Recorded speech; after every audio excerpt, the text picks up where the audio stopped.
안녕하십니까? 며칠 전 뉴스에서 IMF 원흉이었던 한복그룹 사태에 정태수 회장 넷째 아들 정한건 씨가 에콰도르에서 파나마로 출국한다는 정보를 입수하고서 파나마 쪽에서 정한건 씨를 21년 만에 체포하는 데 성공했죠. 그러면 검찰은 21년 동안 정한건 씨 하나 못 잡고 지금까지 뭘 했을까요? 그리고 해외로 도피한 정태수 씨 또한 잡지 못한 것은 무엇일까요? 정한건 씨 말로는 2018년도에 아버지가 사망했다고 합니다. 정태수 씨를 말씀드리자면 1923년생이니까 올해 한국 나이로 97살입니다. 정태수 씨가 사망하기만을 기다렸습니까? 지금 현직에 있는 정계, 그 다음에 고위 공무원들 정태수 씨에게 얼마나 받아먹었길래 뒤가 그렇게 구렸습니까? 그리고 살림살이는 좀 나아졌습니까? 오늘은 97년도 IMF를 몰고 온 시발점이 된 방아쇠를 당긴 그룹 한부그룹에 대해서 알아보도록 하겠습니다. 한부그룹의 창업자 정태수 씨에 대해서 먼저 말씀을 드려야죠. 정태수 씨는 1923년도 경상남도 진주에서 8월 달에 빈농의 아들로 태어났습니다. 그가 배운 학력은 초등학교 졸업이 전부였습니다. 이 사람이 1951년도 6.25 전쟁이 한창 발발할 때 세무 공무원으로 들어가게 됩니다. 구급 공무원으로 들어가게 돼서 1974년도까지 23년 동안 세무 공무원을 하게 됩니다. 23년 동안 세무 공무원을 하면서 어떤 모든 사업가들을 만나죠. 사업가들에게 직접 세금을 매기는 그런 일을 했으니까요. 그렇기 때문에 어떤 사업이 잘 되고 어떤 사업이 안 되는 거에 대해서는 너무나 잘 알고 있었습니다. 그리고 세무 공무원으로서 아주 그때 당시에 떡값을 항상 받아 챙기던 그런 시대였죠. 그래서 이 구조를 너무나 잘 알고 있었습니다. 정태수 씨는. 근데 직장 생활에 스스로 만족을 못했던 거죠. 그래서 정태수 씨는 운명론을 아주 철석같이 믿는 사람 중에 하나였습니다. 하긴 그 역술가의 말 한마디에 정태준이라는 이름을 정태수로다가 개명을 할 정도였으니 얼마나 믿고 신봉을 했겠습니까? 그래서 그때 당시 굉장히 유명했던 그 역술인 백운학 씨를 찾아갑니다. 그래서 거기서 운명의 점을 쳐보니 직장 생활은 당신에게 맞지 않는다. 그러니 지금이라도 당장 그만두고 흙과 관련된 사업을 한번 해봐라. 그러면 성공할 것이다. 여기에 아주 믿음이 생기면서 정태수는 회사를 1974년도에 그만두게 되죠. 그래서 1973년부터 미리 어떤 사업을 할지를 이제 구상을 합니다. 그래서 매주 쉬는 날이 되면은 등산을 가게 되죠. 그래서 산에서 흙과 돌을 관찰을 하다가 강원도의 폐광을 발견합니다. 그 폐광은 일제시대 때 그 폐광된 광산이었는데 몰리브된 광산입니다. 이것을 2만 원, 그때 당시에 그 정태수 씨 그 한 달 월급밖에 안 되는 2만 원의 헐값에 인수를 합니다. 원래 광산이라는 것이 거기에서 어떤 물질이 나오게 되면 대박이 터지는 거고 아무리 파도 아무것도 안 나오면은 쪽박을 차렵게 되는 것이 광산 사업 중에 하나입니다. 2만 원에 올리브된 광산을 갖다가 인수를 했는데 땅을 파보니 그 속에는 올리브덴이 엄청 많이 매장량이 있었습니다. 한마디로 대박이 터진 거죠. 그래서 거기서 모은 돈, 그리고 74년도에는 미국에서 몰리브덴 생산을 중지합니다. 그렇기 때문에 몰리브덴 수요는 많은데 생산량이 적다 보니 몰리브덴 가격이 10배 이상 치솟습니다. 여기서 정태수 씨는 아주 많은 돈을 벌게 되죠.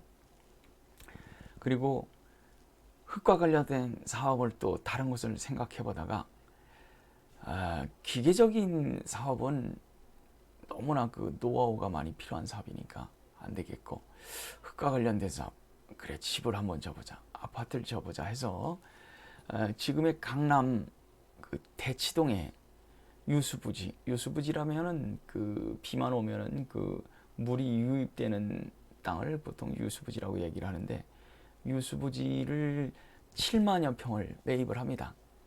그리고 자기가 그동안 벌어왔던 돈 20억을 거기다 몽땅 투자를 합니다. 그래서 아파트를 짓습니다. 4,400여 채를 짓게 되죠. 그 아파트가 바로 현재 강남구 대치동에 아직도 존재하고 있는 재건축의 상징물, 강남 대치동 음마 아파트입니다. 음마 아파트를 졌는데, 처음에는 분양이 신통치 않아 가지고 아주 자금 압박에 엄청 시달렸습니다. 근데 또다시 정태수 씨에게 행운이 찾아옵니다. 제2차 석유 파동이 온 겁니다.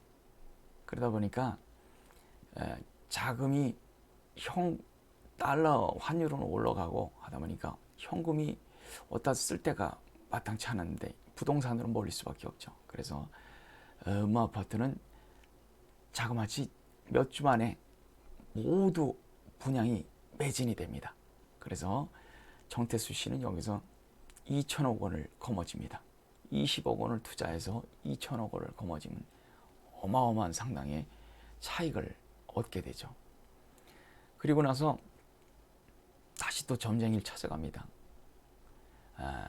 그 전에 참 그 아파트를 더 지려고 수서지구의 그 택지에다가 아파트를 지려고 했는데, 거기는 그 공영개발 택지지구였기 때문에 그 일반 아파트는 건축할 수 없는 상황이었습니다.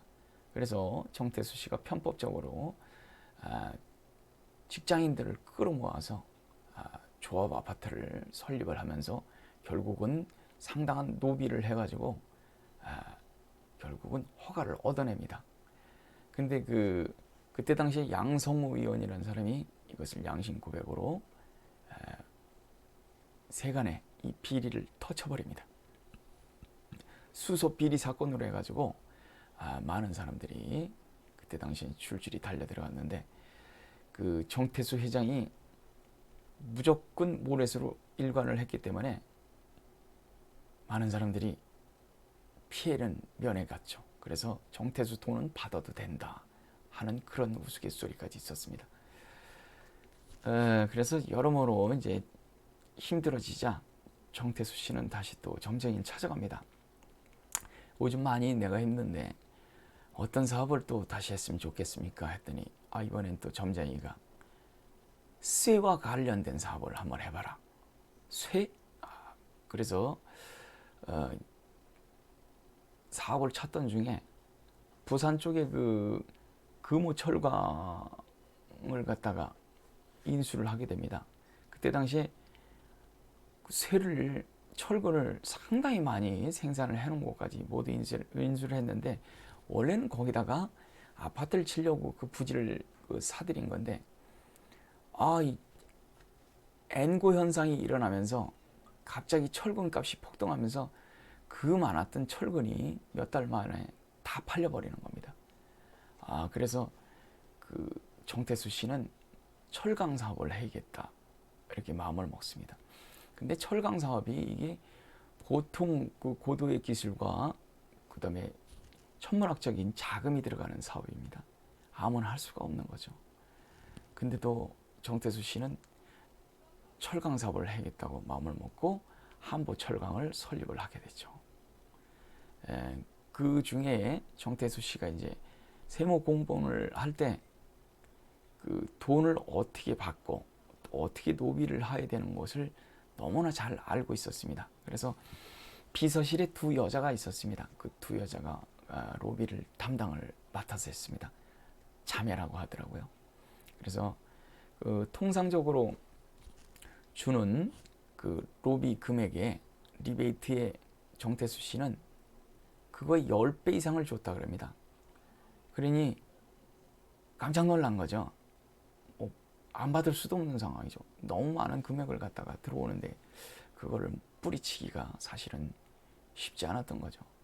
전방위로다 말단 공무원서부터 고위 공무원, 정치계까지 안 준 사람이 없습니다. 그리고 모든 사람들에게 주기적으로 계속해서 관리를 해나갑니다. 돈으로. 그러다가 정치권에 압력을 넣어서 산업은행 그리고 제1은행 쪽에서 대출을 어마어마하게 받아들입니다. 그쪽에서 돈이 한보철강 짓는 쪽으로 많이 들어갔는데 결국은 얼마가 들어갔냐면 5조 7천억이라는 돈이 한보철강으로 대출금으로 들어갑니다. 결국은 그 나중에 97년도 1월 23일 날 한보철강은 어음을 막지 못하면서 한보철강이 부도가 납니다. 그 이후에 5조 7천억 원이 보통 큰 돈입니까? 그러면서 이제 산미, 해태, 진로, 기아, 대우, 한신공영 이런 회사들이 줄줄이 다 부도가 납니다. 그러면서 결국은 97년도 7월 달에 우리는 국가 부도의 날을 맞습니다. 그것이 바로 IMF 구제금융을 신청하게 됩니다. 결국은 97년도에 한보철강이 부도나면서 연쇄 부도에 IMF의 시발점을 일으키게 된 원흉이 되는 거죠. 이로써 한보철강으로 인해서 정태수 리스트가 나옵니다. 33명이 줄줄이 다 엮여서 들어가죠. 그때 가장 크게 이슈가 됐던 인물이 김영삼의 둘째 아들 김현철 씨입니다. 김현철 씨가 결국은 구속되고 모든 것이 이제 정리가 되죠. 그리고 정태수 씨는 구속이 됩니다. 15년형을 받았는데 2002년도에 김대중 정부 시절에 특별 사면이 됩니다. 왜냐?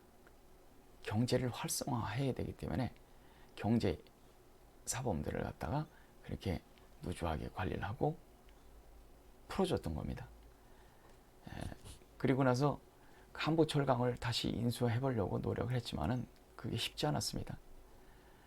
그리고 2007년도에는 정태수 씨가 이사장으로 있는 대학교에 교비 72억 원을 갖다가 쓴 혐의를 받고서 다시 또 검찰의 수사를 받습니다. 이때 그 정태수 씨는 내가 지병이 암이 있다. 근데 일본에서 약을 가져다 먹는데 약이 떨어지고 그래서 일본에 가서 치료도 받고 약도 가져와야 된다 해서 일본으로다가 출국을 하게 됩니다. 그리고 나서 다시는 들어오지 않고 해외로다가 카자흐스탄을 통해서 또 미국으로 갔다가 미국에서 남미 에콰도르를 들어간 것 같습니다. 그래서 여기저기 도피 생활하면서 살다가 결국은 2018년도에 97의 나이에 아마 사망한 것 같습니다. 우리 역사에 있어서 한보철강이 미친 영향이 굉장히 큽니다. 나비 효과라고 하죠. 97년도 이전에는 비정규직이라는 그런 직급이 없었습니다. 기업들은 회사가 어려워질 때 비정규직을 뽑아서 회사가 어려워지면은 가차없이 해고를 할 수 있었죠. 그전에는 정규직이기 때문에 노조가 있어서 함부로 해고를 할 수가 없었습니다. 탄력적으로 기업을 운영을 할 수가 없었던 거죠. 그래서 97년도 이후에 생긴 것이 바로 비정규직, 임시직 이런 것들입니다. 그러다 보니까 90년도 IMF 이후에 태어난 세대들이 지금 일자리가 없고 취직을 해봐야 비정규직이고 알바로 생활하고 취직하기가 하늘의 별 따기로 아주 힘든 겁니다. 사실은 97년도 이전만 해도 취직하기가 그렇게 어렵지가 않았었습니다. 이 모든 것이 그 97년을 기점으로 전후가 완전히 달라지는 평가를 받고 있습니다. 정태수 씨가 하는 얘기로는 95년도 7월, 97년도 5월이 한보철강이 완공되는 시기였는데 5개월만 더 기회를 줬어도 자기는 부도가 나지 않았을 것이다. 이렇게 얘기를 하고 있는데 결국은 김현철 씨가 구속되고 여러 가지 사항으로 인해서 정치권의 밑보임을 봐가지고 본인은 보복을 당한 것이다. 이렇게 주장을 하고 있습니다. 누구의 말이 맞는지는 모르겠지만은 한 시대의 획을 긋고 정치권의 로비, 다시는 이런 사람이 나타나지 말아야겠다는 아예 본보기를 보여준 인물이 바로 정태수 회장입니다. 그렇지만 뭐 앞으로도 그런 인물이 또 안 나오겠습니까? 몇 년 전에만 해도 경남기업 회장 송환종 씨가 나왔지 않습니까? 18명의 리스트를 주머니에서 발견했지 않습니까? 앞으로도 돈 가진 자와 정치권의 결탁은 계속해서 나올 거라고 예상을 합니다. 오늘 짧게나마 한보그룹의 정태수 회장에 대해서 알아봤습니다. 예, 감사합니다.